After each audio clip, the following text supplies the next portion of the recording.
ഈ മൈഗ്രെയിൻ വരാനുള്ള കാരണങ്ങൾ എന്തൊക്കെയാണ്? ഉറക്കളയ്ക്കുക, എന്തെങ്കിലും ടെൻഷന്, ലൈറ്റ്, സൗണ്ട്, ഈ കല്യാണ വീട് അല്ലെങ്കിൽ മരണ വീട് അങ്ങനെയുള്ള സ്ഥലത്ത് പോകുമ്പോൾ ഉള്ള ആൾക്കൂട്ടത്തിൻ്റെ പ്രശ്നം, ചില സ്മെല്ലുകൾ, ഉം. ഹൈ ടെൻഷന്, അങ്ങനെയുള്ള സമയത്തൊക്കെയാണ് ഇത് കൂടുതലും വരാറ്. പിന്നെ ലേഡീസിനാണെങ്കിൽ ഈ പീരിയഡ്സിനോടനുബന്ധിച്ചും ഈ അസുഖങ്ങൾ വരാനുള്ള ചാൻസ് കൂടുതലാണ്. Okay okay. ഈ രോഗത്തിന്റെ ലക്ഷണങ്ങൾ എന്തൊക്കെയാ? ഇത് എങ്ങനെ ഈ രോഗം വന്നത് എങ്ങനെയാണ് അതെ. തിരിച്ചറിയുന്നത്? തിരിച്ചറിയുന്ന ചില ആൾക്കാർക്ക് ഈ ഓറ കൂട്ടിയുള്ള മൈഗ്രെയിൻ വരാറുണ്ട്. അത് വേദനയ്ക്ക് മുമ്പായിട്ട് തന്നെ അവർക്ക് അറിയാൻ പറ്റും.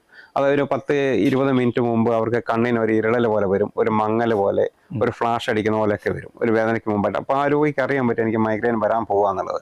അത് ഈ ഇങ്ങനെ വന്നതിന് ശേഷം ഒരു 10-20 മിനിറ്റ് കഴിഞ്ഞിട്ട് ഹൈയായി വേദന ഉണ്ടാകുക. പിന്നെ ചിലവർക്ക് വൊമിറ്റിങ് വരും.